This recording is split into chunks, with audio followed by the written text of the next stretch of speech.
হাতা শার্ট অথবা গেঞ্জি পরে সালাত পড়লে আদায় হবে কি না? দেখুন, হাফ হাতা শার্ট পরে সালাত আদায় করলে আমাদের দেশের অনেককে বলতে শোনা যায়, তারা বলেন যে সালাত মাকরুহ হবে বা নামাজ হবে না।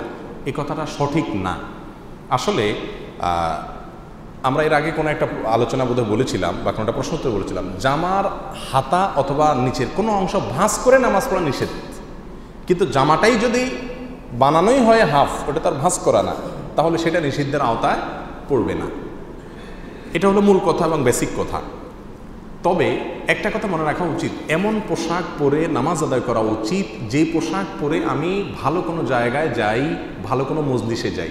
সচরাচর আমি কোনো গুরুত্বপূর্ণ মজলিসে যাই না, যে পোশাক পরে সেই পোশাক পরে নামাজ পড়া উচিত না। আল্লাহ সুবহানাহু ওয়া তাআলা বলেছেন, খুযু যিনাতাকুম ইনদা কুল্লি মসজিদ আই ইনদা কুল্লি সালাহ।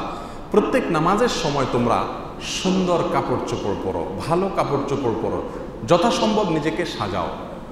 আপনি স্যান্ডো গেঞ্জি পরে অথবা ছেঁড়া ময়লাওয়ালা কাপড় চোপড় পরে নামাজ পড়লেন, আপনার নাইট ড্রেসে আপনি নামাজ পড়লেন, এটা উচিত না।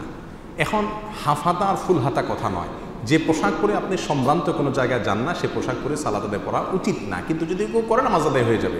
তবে হাফ হাতা শার্ট ব্যবহার করলে নামাজ হবে না অথবা মাকরুহ হবে এমন কোনো কথা হাদিসে নেই। তবে হ্যাঁ, শুধু স্যান্ডো গেঞ্জি পরে যদি কেউ নামাজ পড়ে, যেমন বাসা বাড়িতে যখন অনেকে একা একা নামাজ পড়েন স্যান্ডো গেঞ্জি পরে নামাজ শুরু করে দেন, ওইটা উচিত না, ওইটা মাকরুহ। কারণ এই কাঁধ ঢাকতে হয়, এই কাঁধ ঢাকার ব্যাপারে হাদিসে বিশেষভাবে নির্দেশ আছে, যার কারণে কাঁধ যদি খোলা থাকে তাহলে মাকরুহ হবে।